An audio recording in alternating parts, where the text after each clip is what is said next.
Good morning. Okay, so a happy OCD Awareness Week. The video I was gonna post for this week, I didn't feel like it fit well enough with the theme of OCD, so I wanted to record another one this morning. So welcome to our coffee chat. Today we are going to talk about living the ERP lifestyle.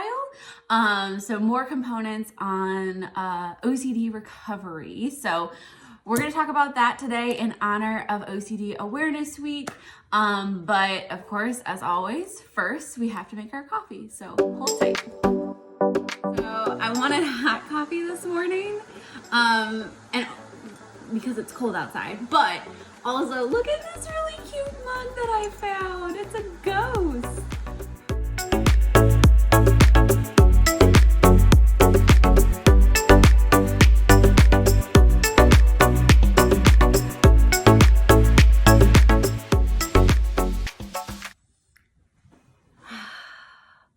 This mug is so cute, I can't get over it.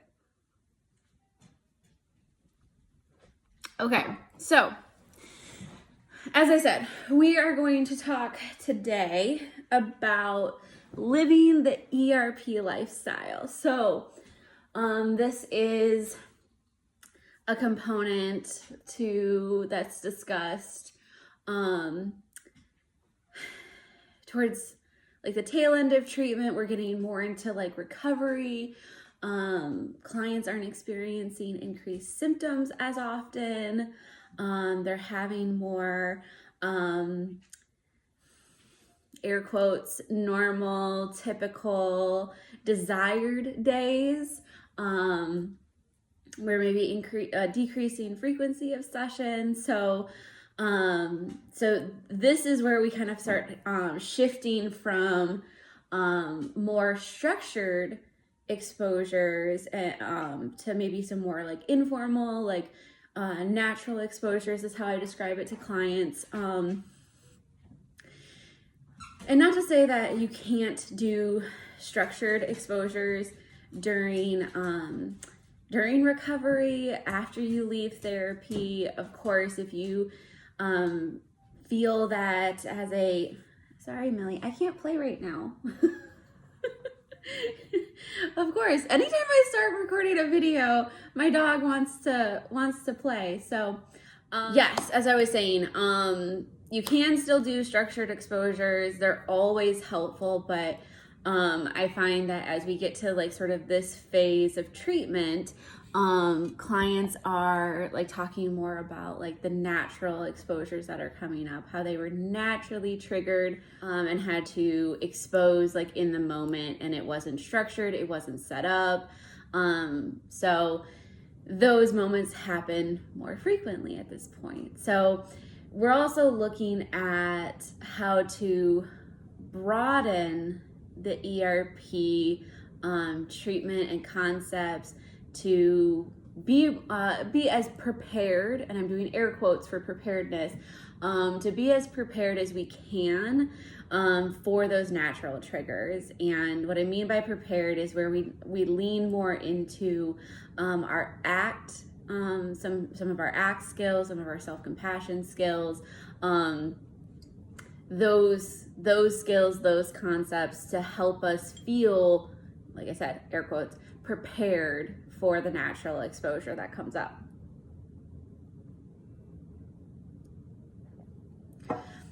I think the other part that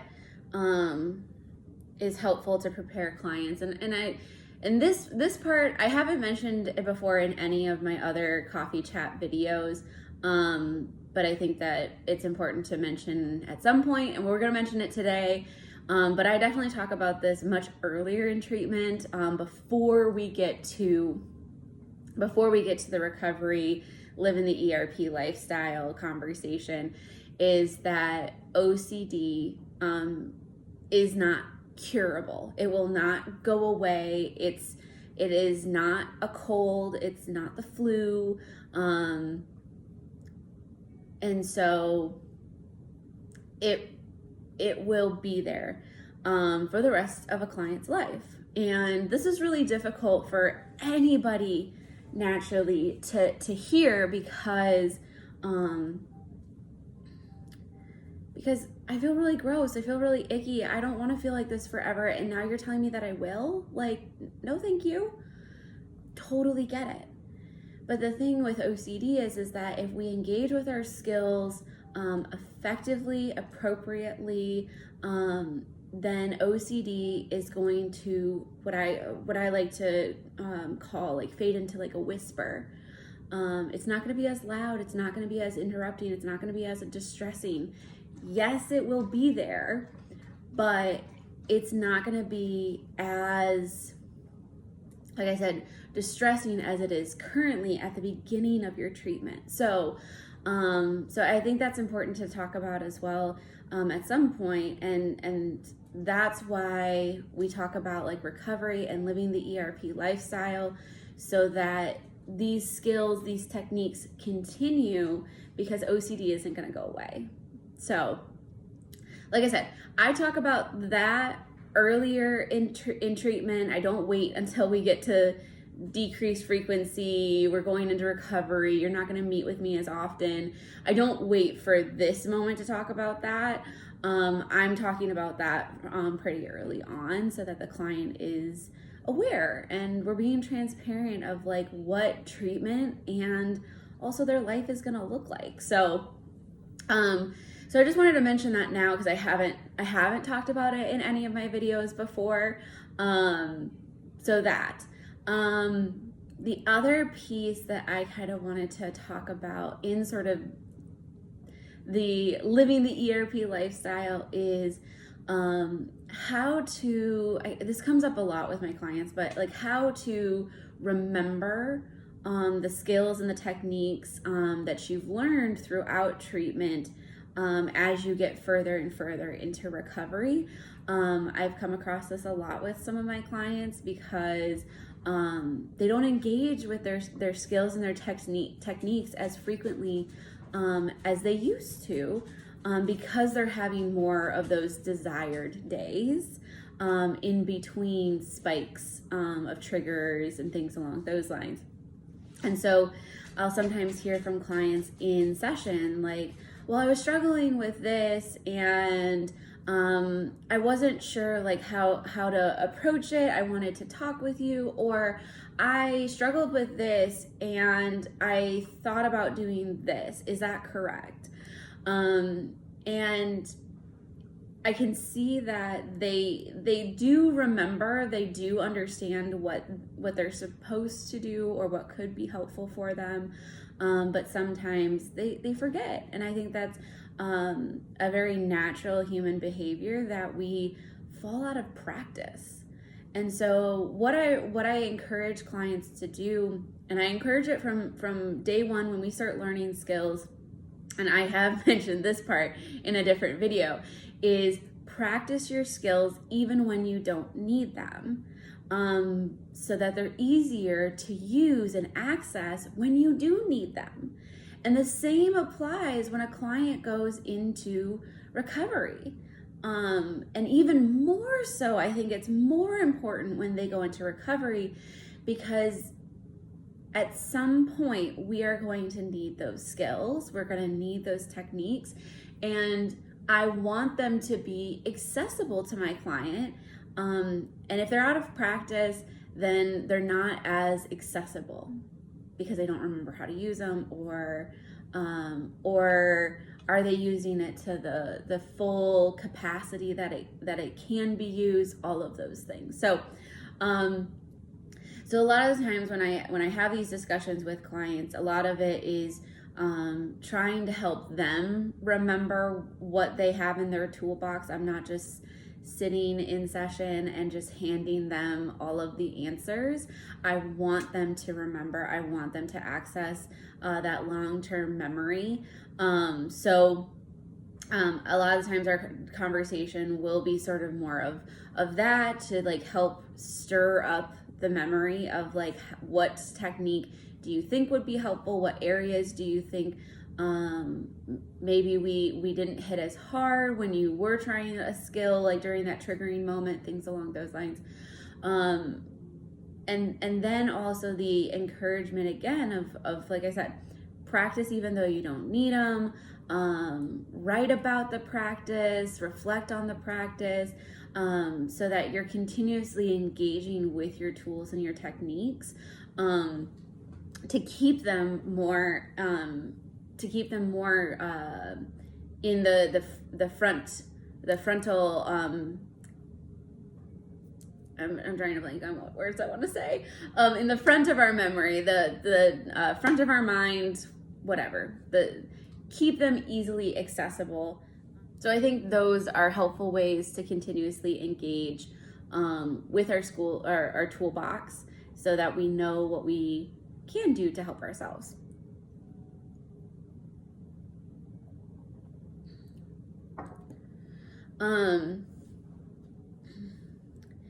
The other thing that I would say is a helpful skill for clients that are entering recovery, in recovery, is of course knowing how to tweak and make adjustments to their exposures, so that the ERP concepts are fully understood at more of like the basic level. So what I mean by that is, when we talk about ERP, we'll typically tag it to a very specific trigger, and we'll build the exposure hierarchy to help them start understanding and to get treatment rolling and interventions rolling. But I like to make sure that clients understand why we're doing what we're doing on the like sort of the bare bones. This is just like what it is. I'm not applying an example to it. This is what we're targeting. This is why we're targeting it.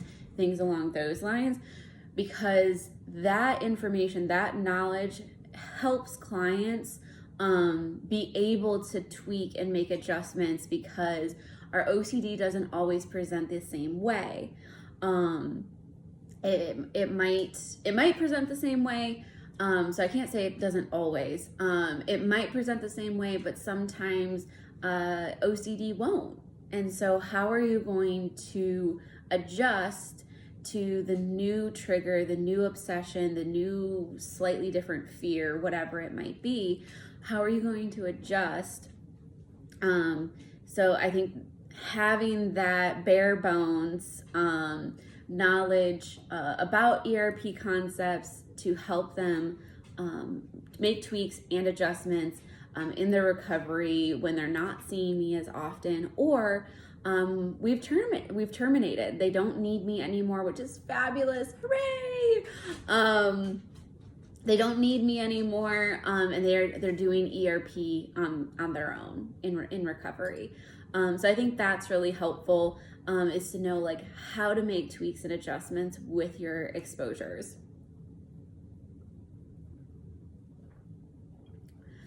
So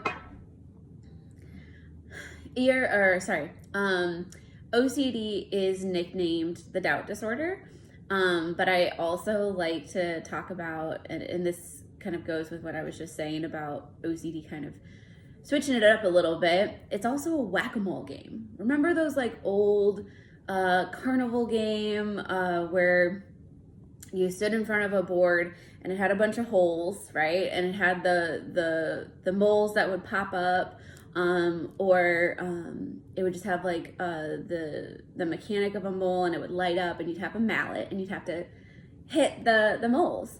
And they would just kind of sporadically be lighting up or popping up, and you'd have to just like pay attention and like whack them as they came up. OCD is also very similar to that, is that as soon as maybe you start focusing in one area, it triggers another area, and then you feel like you have to jump over there and address that.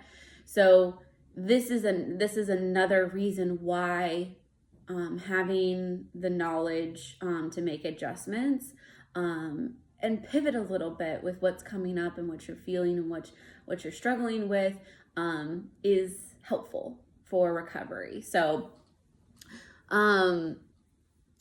I would say if I really had to narrow it down and kind of give Jenny, what's one thing that you would tell a client that's important about living the ERP lifestyle? And I would say to always remember that OCD is not in control. I'm going slowly because I want to phrase this right. OCD is not in control. You're in the driver's seat. Remember that you're in the driver's seat, and it's okay to be scared. It's okay to have fears. And the goal of ERP is not for your fears to go away. The goal of ERP is to decrease the distress, to decrease the interference, and be able to live the life that you want to live. That is the goal of ERP. It is not to get rid of your fear. So I would say that the one thing that I would tell a client about living the ERP lifestyle is remember that you're in control, and that OCD should be in the back seat.